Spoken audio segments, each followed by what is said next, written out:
welcome to Tom Myers versus the rest of the world. This is 2023 Best of and Unheard Bits. So far, Part 2. In this episode, we will listen to some of our favorite moments, plus some bits that didn't quite make the initial airings. Joining me tonight are Jeff Hyson, Abby Mello, Michelle Wojciechowski, Davine Kerr, Ward Morrow, Polite Kitty, Gina Brown, David K., Joshua Postel, and A.A. Ron. A lot's been going on in the past week. Marjorie Taylor Greene was denied the ability to speak in a committee hearing after it was ruled that she violated decorum. There wasn't a lot of blowback from conservatives because it was the one thing they always like, a woman being told that she can't speak. No. This is the same Marjorie Taylor Greene whose appearance in New York City defending Donald Trump during his arraignment went so bad that I've seen New Yorkers give less of a shit when a comic has handed them a comedy show flyer. The fan voting for this year's Rock and Roll Hall of Fame inductions is almost over. Leading in the fan voting is George Michael. George Michael. There are people voting for George Michael to go into the Rock and Roll Hall of Fame. People who say they like rock and roll and listen to George Michael are the same people whose idea of a party is staying at home on a Friday night and crying while bleaching their asshole. Franklin Graham, the son of evangelist Billy Graham, is going on a tour this summer. The tour is called God Loves You. The tour is supposed to stop in Maryland, at which time Franklin Graham will look around and change the name of the tour to God Has Forsaken You. Fuck this. Just a few hours before we started recording, a civil jury in New York City found Donald Trump guilty of the sexual abuse of the writer E. Jean Carroll, who will be awarded a total of $5 million. This is the first time that a former president of the United States has been found liable of a crime by ordinary American citizens, not on Reddit or the dark web. Congressman Matt Gaetz says he plans to file charges against a woman who threw his drink at him. That's an interesting turn of events. Matt Gaetz, a woman, and alcohol, and Matt Gaetz is not the one under investigation. Matt Gaetz was admittedly taken aback because, for once, he wasn't the predator with the drink. I, for one, don't find this story believable. How is he around a woman old enough to drink? This is the final episode before the United States is projected to go into default if we don't reach an agreement on the debt limit. In other words, this is the last episode before we as a country start selling our plasma and sperm so we can finally pay for those Trump tax cuts from 5 years ago. A few hours before the recording of this episode, the White House and congressional Republicans agreed that today's debt ceiling meeting ended well. And by ending well, they mean their respective workplaces didn't get torched by another insurrection. There is the possibility that Joe Biden could enact the 14th Amendment, which says that the United States must pay its bills in order to avoid a national financial crisis. This will lead to Republicans trying to repeal the 14th Amendment, not only for the debt ceiling, but also to repeal protections put in place for non-white people, which will be an added benefit of lightening the workload for the Supreme Court. A 19-year-old man was arrested after crashing a U-Haul truck into a barrier in Lafayette Park in D.C., just outside the White House. He was found in possession of a Nazi flag, which explains why the police didn't stop him sooner. Oh, wow. Lauren Boebert and her husband are filing for divorce. It looks as though he's going to have to go back to the bowling alley to find his next significant other. Comedian Chrissy Mayer mentioned in her act in Dallas that the trans activist Dylan Mulvaney should still be classified as a male because Dylan still has a penis. That shocked me to read that. I didn't know Chrissy Mayer did comedy. A deal to raise the debt ceiling and avoid defaulting on the country's bills was reached by the president and Congress and signed into law. South Carolina Republican Nancy Mace said they got fleeced by a president who, quote, can't find his pants, end quote. Given that one of her conference members is Matt Gaetz, Misplacing one's pants is the last thing she should bring up.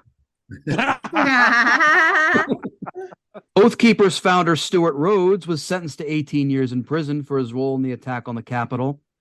That's 18 years of his cellmates thinking of all the creative things they can do with the hole where his left eye used to be. Oh. That will be 18 years of Stuart Rhodes being stormed and invaded during his supposedly peaceful transition into life as a prison inmate. Donald Trump was charged with 37 counts in a federal case relating to keeping classified documents and refusing to return them. He reportedly kept some of the boxes of said documents in his bathroom. To be fair, I also keep documents with Donald Trump's name on them in case I run out of toilet paper. It could be worse. Crown Prince Mohammed bin Salman's bathroom contains throw rugs made of the hairs of his victims. Oh.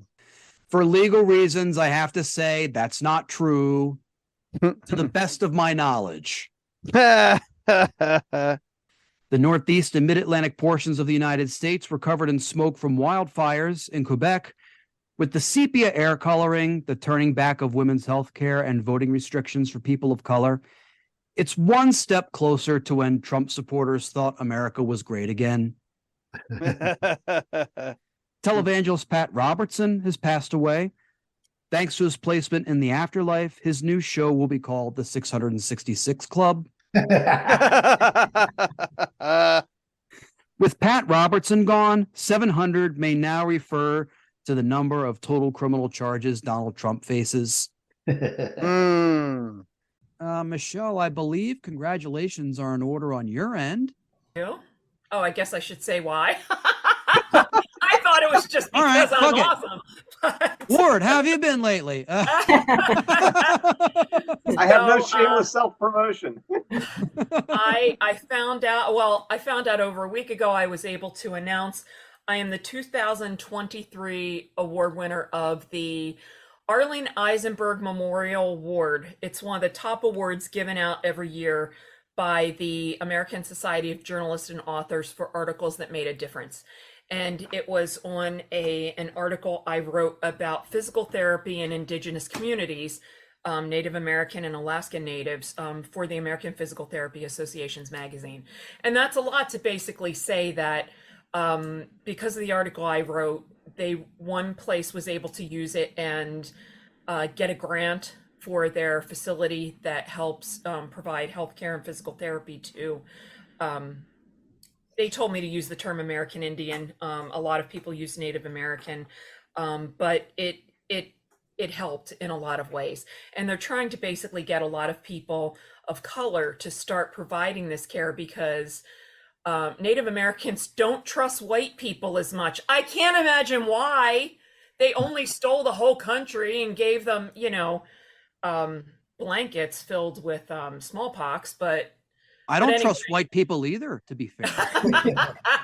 Who trusts white people? Let me know. I know. Oh, so thank you. Yay, good for you, Michelle. So proud to know you. Who says you can't go home again?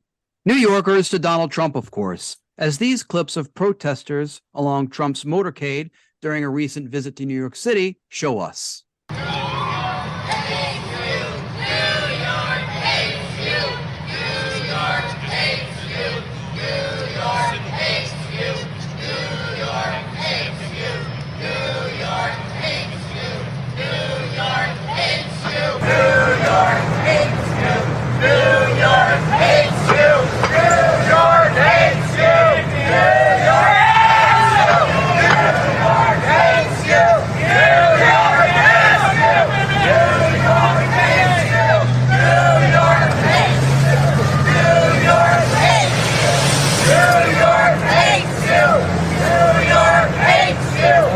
That is actually the sound inside a comedian's head the very first time he steps off the stage during his first New York City open mic.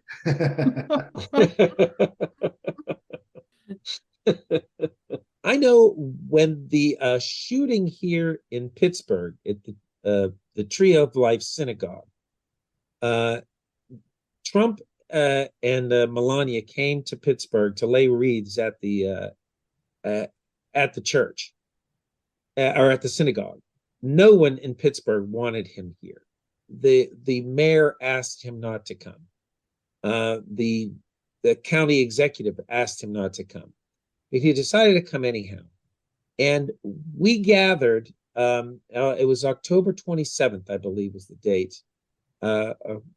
We gathered, and thousands of people gathered to stand in protest against him.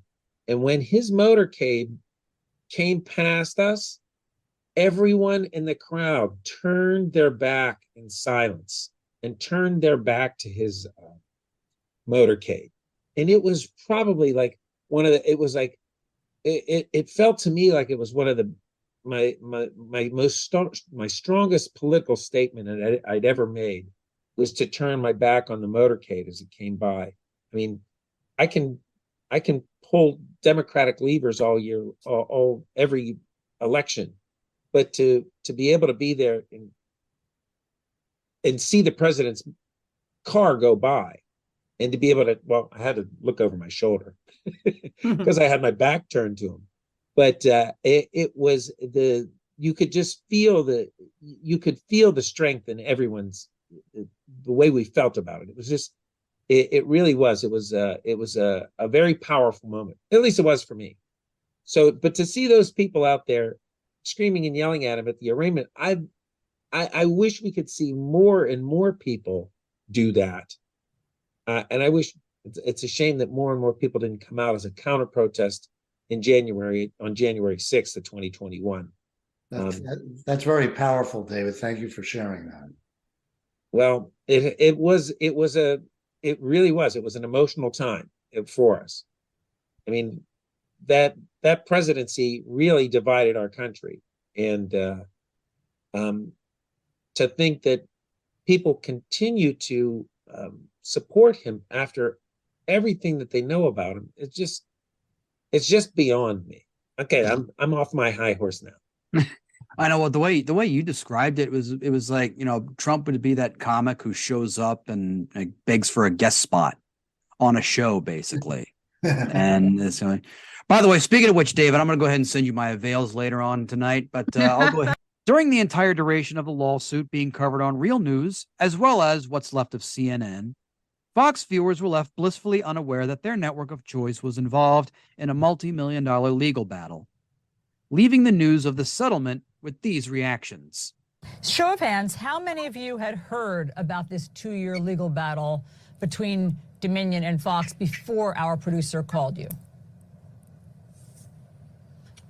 2 of you had heard about it. I was aware of the claims that had made against Dominion and the allegations of voter fraud more broadly. I just wasn't aware that Dominion had filed essentially a defamation suit against Fox. Obviously, Fox made those claims in some capacity, and Dominion took issue with it. So, okay, they sued them. What I came away from the court filing with was a lot of this is a matter of opinion. This has been over a year, correct? So for them to come to the table with no evidence to back up their claims, that's really frustrating, because it's, quite frankly, we've had millions of Americans that have been doing their homework since 2020. It's pretty easy to find some funny stuff. I'm wondering how you feel knowing that one of the things that came out during discovery was how different the hosts felt behind the scenes than what they were saying on the air. For instance,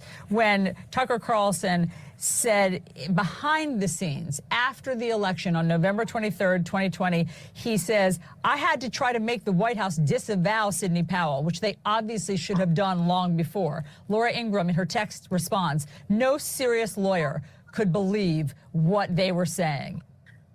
Well, I lost trust in them prior to that.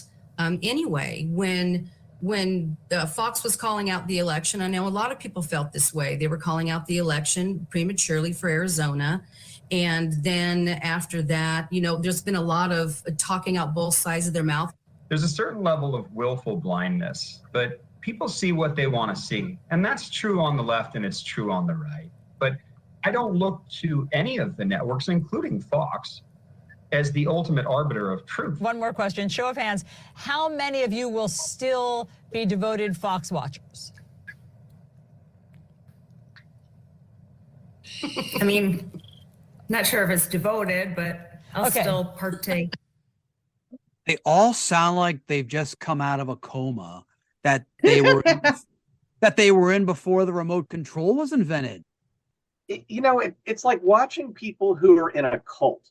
It's like they're the Manson family or something that they're bringing on and saying, okay, you still gonna follow Charlie? Oh yeah, no matter what, yeah, even if he's crazy, he kills that. Yeah, we're behind him 100%. Yeah, he paid $787 billion, but nobody ever actually brought the evidence out. Okay, what Kool-Aid are you drinking? I don't want any. I'm just wondering which of the Fox personalities would be the closest to Charles Manson. I mean, because he plays the guitar, probably Mike Huckabee. I don't think there's any smart enough to even matching Charles Manson. Like that takes planning and strategy. I don't know, strategies. And I'm not condoning murder, but I don't think any can even think that far, Yeah, Manson definitely outplanned him. But are they going to get on a spaceship or something and go? It's like, wonder what the end game is for these guys. I can't figure that one out. Manson did his homework. That's going to be the official stance of this podcast. Charles Manson, more thorough than Fox News. That's a t-shirt and a bumper sticker. Like and subscribe. Ron DeSantis made his campaign announcement on a live Twitter space with Elon Musk. I was amazed when I read that people still go to Twitter for news and accurate information. In this clip, we get a sense of what the DeSantis campaign will be like this season with the technical mishaps during the Twitter announcement, an excerpt of which is featured here. Oh.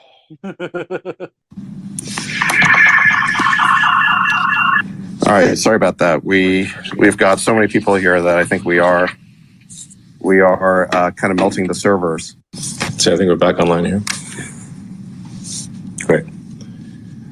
All right. Well, it's certainly an incredible honor to have Governor DeSantis make this stark announcement.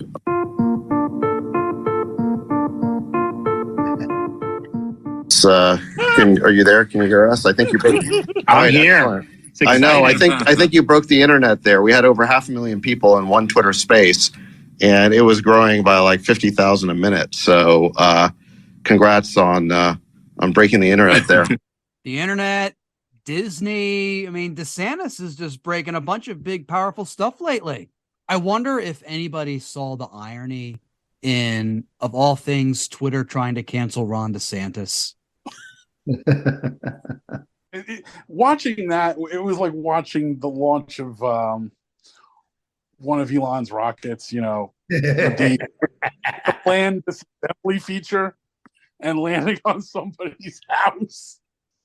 It's the metaphor. Alt-right stupid.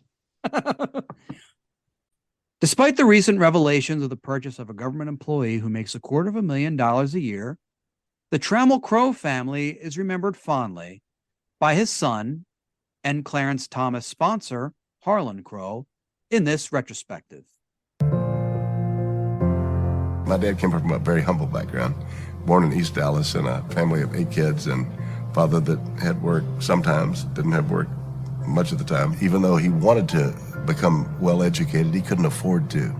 And because his family was very religious in a conventional Christian environment, the church offered to pay for him to be educated under the condition that he become a minister, which would have been a completely different life. I think Dad did feel because he couldn't afford the level of education that a lot of his friends and his wife did, he overcompensated by lifelong study. I would idealize my parents' relationship. I would say it was damn close to perfect. The kind of couple that when they were apart, which they often were, they would miss each other a lot. Write notes and leave notes on pillows and lots of holding hands. you need a balance between hope and realism. It's got to be a synthesis of all that, and I think they were. Part of the whole goal was to succeed as a group of people working together. The idea of if you earn a dollar, you share that dollar. I mean, it doesn't belong to me, it belongs to us. What he would have cared about much more than any building would have been the company that he built and the people in the company and the lives that were influenced by the activities of the company. That would have mattered to him a million times more than any building. I mean, he got the sharing the dollar part down correct. He almost sounds like a socialist. My daddy told me to make friends with Supreme Court justices, even boring ones. And don't hesitate to fund their nieces or their grandnieces' high school education at private schools. Boy.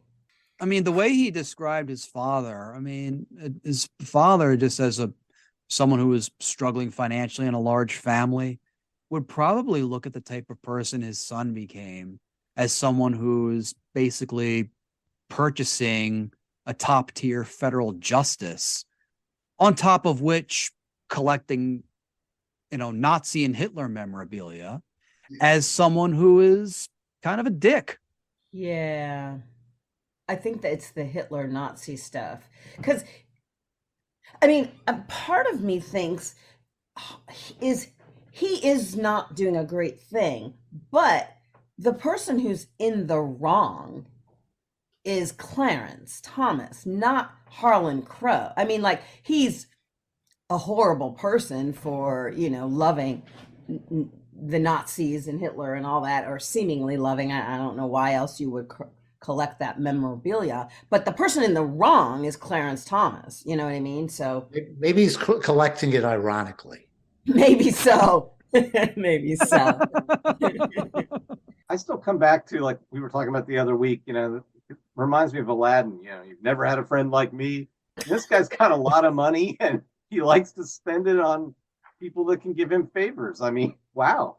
Who wouldn't want a friend like him? It's interesting to find someone like him who's willing to buy not judges, but left-leaning podcasts. I mean, that way I could afford to pay people, starting with myself. Would you take dirty money? Do you take dirty money? Is all money clean? Even dirty money? As many comedy clubs as I've worked with over the years, that money is dirty, literally, figuratively, metaphorically, even Venmo. I still look at some of it and go, ick. Judicial Watch share Tom Fitton tweeted, "The FBI is reading your tweets. It's a public internet platform. Everybody can read your tweets. That's how Twitter works." Speaking of not knowing how stuff works, we turn to this interview on Fox back when Tucker Carlson was still on the network, where Elon Musk graps the impact of his newest investment. You bought Twitter famously. You've got a lot of other businesses and a lot going on. Yes. You said you bought it because you believe in speech, free speech. You've had a lot of hassle since you bought it. In retrospect, was it worth buying it? I mean, it remains to be seen as to whether this was financially smart. Currently, it is not. We just revalued the company at less than half of the acquisition price. Did you really? Yes. No, my timing was terrible for when the offer was made, because it was right before advertising plummeted, and you got the high water mark, I noticed. Yeah. So I must be a real genius here. My favorite part of that clip is the fact that it's two white men and they're sitting around basically admitting they don't know how stuff works. Advertising revenue died because he bought it. Have you seen the quality of the ads in your Twitter feed? It makes me think that it costs about $5 to, if you have $5 cash, he'll let you infect somebody's Twitter feed. Maybe we should all to put some ads in there. I mean, for cheap, we could turn it over. Just don't like the idea of giving him money. That's the problem. Yeah, agreed. My favorite part was when Tucker Carlson started laughing. He's like, "You did?" He's like, "Yeah, it's valued at half." And Tucker's like, It is. Yeah, that is the only moment I have ever enjoyed that man, and Same. I kind of want to I kind of just want to see it on repeat. Same. I think the only time I ever enjoyed Tucker Carlson is when he was getting dressed down in a store in Montana, and that's the only time I've ever someone was addressing him and just talking down to him. That's the only time I liked him. Well, in one part of that interview was a part that I didn't air. Tucker Carlson reminded Musk that he fired a bunch of people from not only their safety staff, their technical support staff, but also I think he got rid of their human resources department. Mm-hmm. And when he was doing that, you could see Tucker thinking to himself, why couldn't I work for a company like that where there was nobody basically checking everything I'm doing and saying? Yeah, kind of did for a really long time. They turned a blind eye until that lawsuit came to biting on the butt, and then they said, you know what, we should get rid of this over here. It's causing problems. We got to get rid of him. Yeah. As an HR person, I feel obligated to point out that HR does a lot more than just the political correctness police. So things like payroll and stuff like that, compliance, legal compliance for employment law. So I just there's a lot to wrap up in that decision to just completely eliminate that department. Well, if you did work for Twitter, now there's no HR department, so you could put it on your resume that you are director of whatever relations in Twitter, and no one can go back check. Who's going to call it? There's no HR there. So if you worked at Twitter and you got fired, you could say, yeah, I was lead program designer for this part of Twitter. And people will just go, sure, I'll just hire you. There you go. But before we go, my final thought. I Googled my name recently, and it told me to turn off safe search mode. It then suggested I look up something more viewer-friendly like 2 Girls, 1 Cup. With all the jokes comedians are making about Elon Musk, it seems as though it is getting to the point where we are all just punching down. If we think of Twitter as a car driving on the road, then Elon Musk is the deer that jumps out, runs into it, and fucks up the bodywork. Thus, making jokes about him is the equivalent of taking your car and running over the wounded deer repeatedly. Both instances sound extreme, yet in Musk's case, it would be funny as hell. Of course, we have to recognize that we still need Twitter, because if TikTok ever shuts down, then how are comedy clubs ever going to know who to book to draw on a bunch of brain-damaged dolts who are willing to part with $20 and a 2-drink minimum without getting comedy advice from someone like Elon Musk, who is still trying to work out how to tie his own shoelaces, and whose idea of comedy stems from the fact that Elon Musk's voice and laugh sounds like Yakov Smirnoff, and counts among his biggest supporters Joe Rogan, who is known as the 6th funniest cast member of the TV show News Radio, after Andy Dick and Phil Hartman's corpse. Ooh. Good night.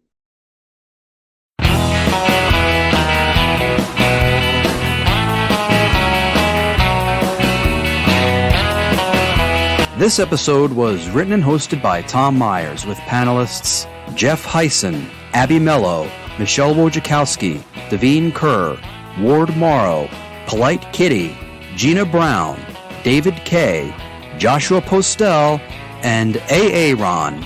Theme music composed and arranged by Jeroen Vandenherik. Executive producers Tom Myers, Matt Connarton for ipmNation, and Eddie Carson for Odyssey Radio. Please leave a 5-star rating and a positive review on Apple Podcasts. And don't forget to subscribe to our podcast's Patreon for extended episodes, bonus clips, and more.